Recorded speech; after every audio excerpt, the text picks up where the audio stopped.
Gwaltney Group-RE results.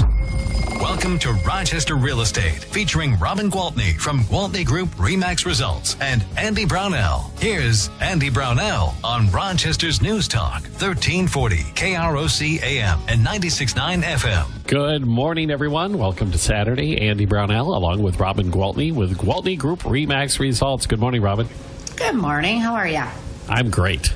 Good. Glad to hear it. So, I guess we'll check in with you. What's happening in the real estate market? Well, let's just talk about what's happened in the world. The kids are out of school for the summer. Let life begin, right? Oh, I can't believe it's already that time of the year. I know. And what that means to me is families who are thinking about relocating will start shifting into gear, saying, okay, we got to get our house cleaned up, ready to sell. We got to start finding a house. We got to get all situated and moved in and settled before school starts. And that'll be like the blink of an eye. It will. So that season has begun officially. That's one thing I always think about time. When you're a kid, summer vacation seems to stretch on forever, and by August you're bored and ready to go back. And I know. Now that you're an adult and what happened? My gosh. Even when my kids were on summer break, I was like, a lot of parents were like, oh, I can't wait to get those kids back in school. Yes. And I was more like, man, I think that went too fast. But it is what it is. And time flies whether we like it or not. And I'll tell you what's going on in the Rochester real estate market. Okay. So 168 active listings. That number is most definitely climbing. All right. But before everybody panics, I do want to talk in depth about that. You read the headlines and everything is the market's shifting. So I will tell you that nationwide, year over year, well, actually month over month, I think this one was. I'm looking for the article. Nationwide, month over month, pending sales have dropped by 3.9%. Very modest. Very modest. But then they divided into regions. Okay. In the West, they've dropped by 85. Excuse me, I'm lying. In the West, they've dropped by 4.3%. Okay. In the South, they've dropped by 4.7%. In the Northeast, by 16.2%. But guess what? In the Midwest, our pending sales are up 6.6% month over month. So trust me, people, the bottom's not falling out. We're going to be okay. So the New Yorkers are moving to the Midwest. And I think like Boston and some of those areas where the prices have just gone crazy. I mean, I remember telling you about my friend that's a realtor there, and the only time you can show a house is at an open house. And she has sent me pictures of literally like 150 people in line to get into an open house. Oh my gosh. Oh. So I can imagine why sales are pending, or the pending sales are down. People can only take that kind of nonsense for so long, right? Your plate of cookies would not last very long. Oh my gosh, terrible. But let's talk about what's going on here in Rochester. So 168 active listings, and something that is super encouraging is that 99 of those listings, which is about 60%, are 500,000 and less. Interesting. Okay. Yep. And then another 32% are between 500 and $1 million. And there are only 8% of the listings now that are over $1 million. And so that's a total of 15 listings, and 8 of them are over $1.4 million. And I think we've said 8 over $1.4 million the last, 5-6 weeks. So I think they've been sitting around a while. Now, I will say this. People are saying, oh, it's taking so much longer to get the houses sold. The average days on market, are you ready for this? 20. 20. 20. So it's gone from like 14 to 20. Yeah. So bottom line is, it's okay. We're going to get your house on the market, and as long as we have it priced right, that is the key. People are still trying to focus on, oh gosh, well last year my neighbor got 30,000 over, so let's ask 20,000 over that amount, because certainly it's gone up by now, and that's just not right. You know, last year your neighbor got really lucky getting 30% over, so now, or 30,000 over. So now let's take that 30,000 off, take the price and increase it by 7% maybe, because that's about what we've gone up over last year, and then we've got your price. So key is, if you're going to put your house on the market, make sure you're pricing it right, because all these houses that are going on overpriced are the ones that are then reducing the price, and then people see prices go down and they think, oh my God, values of houses are dropping, they're dropping, they're dropping. Values of houses are not dropping, period. So what you're saying is these folks who are overpricing their homes, even after they discount them, they're still selling them for a nice gain. Exactly. But the point is if they wouldn't overprice them in the beginning, if they would just price them right, we wouldn't have even jumped from 14 days on the market to 20 days on the market. We still have a shortage of homes. We still have a bunch of qualified buyers. And so when inventory comes on the market and it's priced right, guess what? It still flies off the shelf. Well, to put that in perspective, when we first began doing this program, it was early on when the days on market number first dipped below 30 days. Right. And we were going, wow, that's just crazy. Yes, exactly. Everything, you just have to keep it all in perspective, right? Exactly. Another thing, like you'll read these headlines, and I think we all know that sometimes they'll make the headlines make things sound so much worse than they are in the headlines, right? So I read some of them, and I was like, my gosh, no wonder people are panicked, and no wonder people keep asking me, you know, is the market really shifting? What's going on? More sellers dropping their asking prices, you know, and then it goes on to say, but it's because they're overpricing them in the beginning. You know, so it's like if they're priced right, they're not going to be lowering them. And another thing that I thought was kind of interesting, the number of mortgages applications are at the lowest they've been in several years. And then you read the article, and this includes refinances. Oh, yeah. Well, yeah, of course it's lower. Not too many people are going to take their loan that they've already refinanced at 3% or less, right, and refinance it for 5%. So it's just kind of crazy. It's like, just read the entire article is what I'm saying. It's not as gloom and doom as some writers are trying to make it. And of course, it's just to get the attention and get the readers. So how do you deal with the seller who really wants to overprice their home? Are you able to educate them? Yes, that's a really valid question. You know, what I do, well, I can give you an example. I have a listing that is going to be coming on the market very soon. And I had met with this person last year, because last year he thought he was ready to sell his house. And so I told him what we would get for it, and I showed him comps, houses that had sold in his direct neighborhood, and said, this is what we could get for it. And he's like, great. So then he called me and said, okay, I'm finally ready. And he said, I'm hoping the price has gone up from last year. I said, that isn't going to be the case. Last year, we were going to be able to literally sell it for more than it should have sold for, because that's what the market was doing, okay? But just because now we can only sell it for what it's worth doesn't mean that your value has decreased. And so then I showed him the comps of the most recent sales in the neighborhood, and he's like, oh. And he said, well, could we try it? And I said, you definitely can try it. You're the owner. You get to call the shots. So then I pulled out a few examples of houses that I followed and watched them come down in price. And one of them gave me great pleasure, because I was called to the listing appointment. I suggested a list price.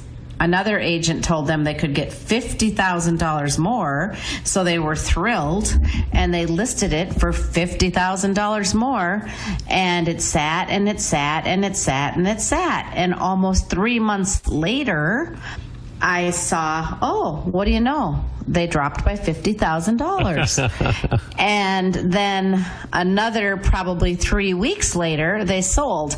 And they just closed recently, and they actually sold for, in my humble opinion, $20,000 less than I could have gotten them. And had they just priced it right in the beginning, it's so very important. Yes, and then when things go on the market that are overpriced, that affects the whole average days on market. So another thing that's bringing that, 14 days a month ago to 20 days now is those examples. So our market is our market shifting? It definitely is. Are our values going down? No. They are not going down. They're not going down. Okay. We're going to take a break, and we'll continue talking about the Rochester real estate market with Robin Gwaltney, Gwaltney Group-RE results. Here on News Talk 1340, KROC AM and 96.9 FM. We'll be right back with Robin Gwaltney and Andy Brownell on Rochester Real Estate. This is News Talk 1340, KROC AM and 96.9 FM. This is a St. Jude moment. Welcome back to Rochester Real Estate with Robin Gwaltney from Gwaltney Group-RE results and Andy Brownell on Rochester's News Talk 1340 KROC AM and 96.9 FM. All right, welcome back, everybody. Robin Gwaltney with Gwaltney Group-RE results with us, of course, this Saturday morning. And trying to stomp out gloom and doom. That's what we're trying to do today. All right, let the sun shine in. Let's stomp it out. We got to get people off of this negative thinking. I'll give you another example. Here's an article that was big capital letters. Mortgage applications are falling. And it says the housing market is showing more signs of slowing. Purchase applications fell 1% last week. And it says, and that was a 1 week. Yeah, and then it says 10% lower than a year ago. And it goes on to say, overall mortgage demand, which does include applications for refinancing, has fallen. And I just think, okay, come on. Yes, sure, there are fewer people refinancing. It doesn't necessarily mean... Okay, remember what I just said. Here in the Midwest, our pending sales month over month are up 6.6%. Yeah. Okay, so, this was an... Okay, go ahead. I was going to... Because I don't know how many times you have to say it, because you have said it so many times, but we've got to consider what happened in the last 2 years as complete anomaly. Anomaly, that's the word I want to use. Yes, craziness. But that being said, I always watch and chart our team's production and what we sell in volume and where we're at. And after 5 months of this year, we are at 50% mark of where we ended last year. So I'm going to say we're on track to have a very similar year. Huh. Yeah. Great. It's very good. So I saw this other article that really, it just drew me in. There's this picture of this big, scary, haunted-looking house, and it says, "Are more zombie homes haunting the market?" And I'm like, what? What in the world is this? Yeah, what is a zombie home? That's what I wanted to know. So I read the article. It says the number of vacant, and then it says zombie properties. So in other words, now they're calling a vacant property a zombie property. Okay. And it says zombie properties have been abandoned by their owners while they linger in the foreclosure process. It says zombie foreclosures were up 3% in the second quarter compared to the first quarter. Yeah, all right, but how many were there in the first quarter? Remember, it was almost nothing? I mean, it was almost nothing. So I thought, okay, really? Is this really the truth? So I continued to read, and this is the last paragraph. I have to read this. Nearly 90% of homeowners who are in foreclosure do have positive equity. Having equity gives financially distressed homeowners the opportunity for a relatively soft landing. All they have to do is sell their home at a profit rather than lose everything to a foreclosure. That factor alone should keep the number of zombie foreclosures low. Really? So in other words, their headline didn't match the story at all. I mean, it drew you in to say there's really not going to be a huge problem with foreclosures because, like I said, well, go ahead. Two things sell in the media business: fear and sex. Yep, exactly. And so people are looking at this zombie house and they want to say, oh my God, what is this? And it even, like I said, it made me think, what? Really? Are foreclosures, as everything I've been saying, wrong? Because I'm not seeing it here. And then when I read that last paragraph, I'm like, oh, so what I've been saying about 36% of people own their home without a mortgage and another 63% have positive equity to the tune of an average of $155,000, and only 1% are upside down. Yeah, probably not a huge foreclosure movement coming forward. Why the number of actual completed foreclosures must be so tiny because, as you pointed out, you have that period of time from when they file. I think every state is different. So here in Minnesota, they do have 6 months to redeem themselves. So they do have 6 months. You can sell the house in 6 months. Absolutely. And so that's why they're considering anybody who has gotten behind on a few payments and could be a candidate for the foreclosure process. But guess what? They're not going to be, because they listen to us on Saturday mornings and they know that all they got to do is put their house on the market, sell it, take their money, and move back into mom and dad's basement for a while till they get their feet under them, or whatever it's going to take. Right. Give you a call. You'll tell them how they don't need to go through the pain. I'll hold your hand and keep you out of foreclosure. Oh my gosh. So anyway, I just love to stomp out some of this fear, because people are calling me right and left and saying, Rob, I sat in the living room of this lovely couple yesterday. They were nearly 90. It was a really emotional listing appointment because they've lived in the home for 54 years. They're not ready to move. It's hard. It's really hard. And so I have to be that neutral person and hear and listen to their concerns. At the same time, I'm in the same boat as their kids who are extremely concerned about them and worried about them having too much, more than they can handle, and they just want them in a safer environment. So we all cried together. I mean, it was very emotional, but that gentleman looked at me and he said, well, I think we're in big trouble with the housing market. That's what I hear. And I'm like, no, we're going to be fine. I think the poor guy thought he wasn't even going to be able to sell his house, even if he did decide to. And I said, no. We are still very much in a seller's market. This is a beautiful house. It's a great location. I promise you we will get this house sold. And he definitely believed me, and he felt much better. And, I think as much as they are dealing with resistance, they know they have to go. And so their plan is to move forward. But, the job can be pretty emotional sometimes. You forget about that piece. And when you start thinking about it all as just transactional and people just buying a house, selling a house, buying 4 walls and a roof, there's so much more to it when there's, in my opinion, much more emotional when they're selling, because it's full of their memories, right? Right. It's where they raise their kids and have had all those holiday celebrations. I went through this many years ago with my parents, and it was one of the toughest things we ever did. Yeah, it's hard. They were in that home for over 40 years. Yeah, it's hard. That's where we grew up. It just becomes part of their life. And I actually had a talk with a younger guy. I mean, when I say younger, keep in mind I'm 60.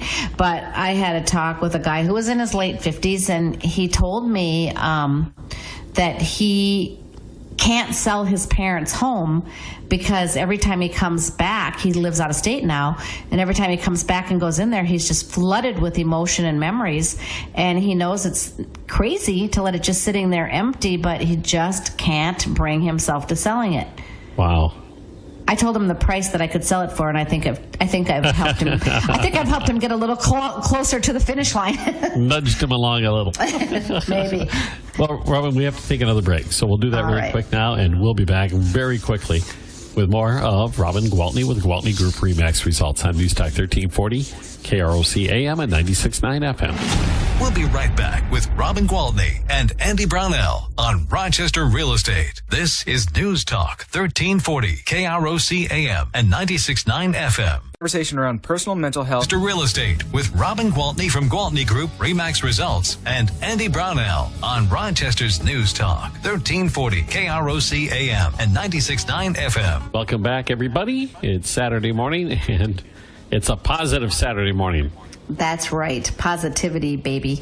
All right. So lots of negative headlines, but I have a very positive headline that I would like to share. Home prices soar to new record highs. There you go.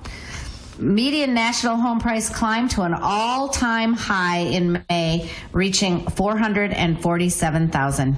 Wow.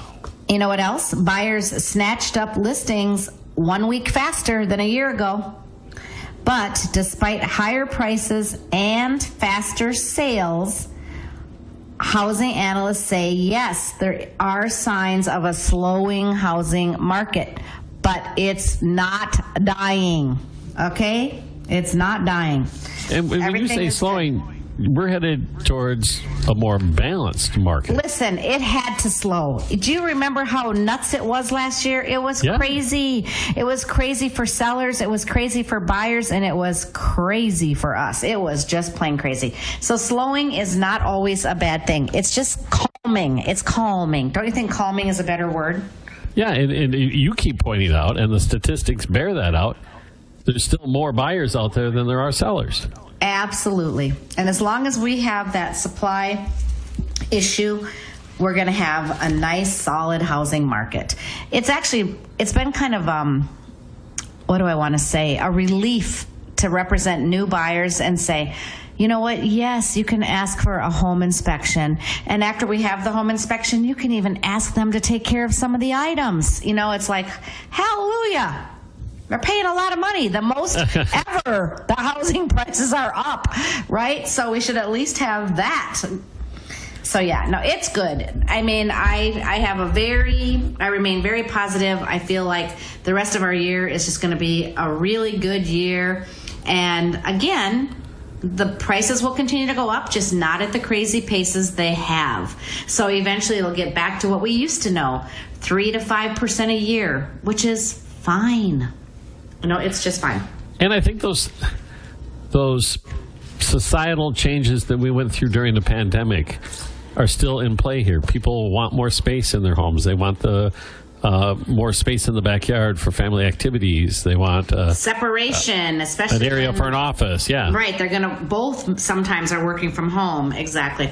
Well, I do have some beautiful new homes on the market that I would like to quickly talk about. One of them is not so new. One of them is I've had for almost a month now, and I can't believe it. I know there's a few showings today, so maybe after today it'll be sold, but it's a great home over on Arbor Drive. And when I listed it a month ago, it sold on the first weekend in multiple offers for full price. It appraised for that price, and then the buyers decided they had made a mistake. They were actually my age-ish, and they were selling their great big home and downsizing. And this home happens to be a multi-level, and after they bought it and came back to measure for new carpet and new flooring, they decided, there's a lot of steps in this house. What are we doing? It's fine now, but where are we going to be 5 years from now? So they backed out, which is fine. That's their prerogative, right? And they lost their earnest money to the seller, and they ended up buying a one-level townhome, so they're happy. The seller wasn't distressed because he figured it would sell really quickly. Well, it hasn't, and now we've dropped the price by $10,000, and we know it appraised for $10,000 more. So it was even a tough pill for the seller to swallow to drop it. But he's like, I want it sold, and it is a gorgeous house, you guys. It has 2 city lots, and so it's got this great big, huge yard in Lincolnshire, and the back lot has this great big, 4-car garage on it that could be used for many different things. So it's quite an opportunity, and I think you should, if you're working with an agent, have your agent check it out for you, and it's currently listed at $4,099. And certainly if you're not and you're interested in seeing it, give me a call and I'm happy to show it to you, because I want that baby sold. Now I've surpassed the average days on market and I want it gone. Okay? It was a good deal, and now it's a bargain. Now it's a steal of a deal. Exactly. So the other new listings I want to talk about really quickly is this is a really rare opportunity. So a lot of people like to have a place on the lake or a place on the river, and a lot of people don't have time to drive way up north or wherever. I just listed 4 properties that are literally side by side. right on Highway 61, overlooking, they're up higher, they're overlooking the highway. They have the same view as I have from my house, overlooking the highway, and just a gorgeous view of the lake and of the bluffs of Wisconsin. And one of them is just, oh my God. I mean, it's only 2 miles from here, but I was like, Scott, do you think we could sell our house and move there? He's like, no. Anyway, it's beautiful. The address is 71043 227th Avenue, Lake City. It's a 4-bed, 3-bath house that has been completely redone. It looks like a brand new house, state of the art, everything. Just loaded with gorgeous countertops, 2 center islands, beautiful backsplashes, fireplaces everywhere you look. I mean, it is absolutely gorgeous. It has a big screen porch with a remote control screen that goes up and down, and the view is just $1 million. I mean, but yet the house with all 3 garage stalls and all those things is only $870,000, and the view alone is worth $1 million. So there you go. So that one is just it's listed as coming soon, and will be available to actually physically go into it on Wednesday. So let me know if you want to see it. And then, like I said, they started buying up their neighbors and fixing those houses up and then using those as Airbnbs. And they've been very, very lucrative. One of them is 4 beds, 2 baths, and I think it rents for like $250 a night. And that one is going to be for sale for $375. And then another one is 2 beds, 1 bath, and that one is going to be for sale for $275. And the other one is 3 beds, 2 baths. I got those 2 mixed up. Anyway, the littler one is $225 and the other one is $275. But they all have just a gorgeous view of the lake, and it'd be a fun thing, like a whole family could buy this thing, and I don't know. There's just or one investor. I mean, it's beautiful. So are you selling them all together, or can people buy them individually? No, people can buy them individually. News Talk 13. With bills to pay and debt piling up, it's easy to feel overwhelmed. Personal loans through NetCredit can provide funding up to $10,000 to help you get back on track financially if eligible. Our secure application process allows you to customize the terms that work for you and your budget. So check your eligibility today without affecting your credit score and help get your finances back on track. NetCredit, a more personal loan. All NetCredit loans and lines of credit are offered by a member of the NetCredit family of companies or one of our lending partners. Visit netcredit.com/partners for more information.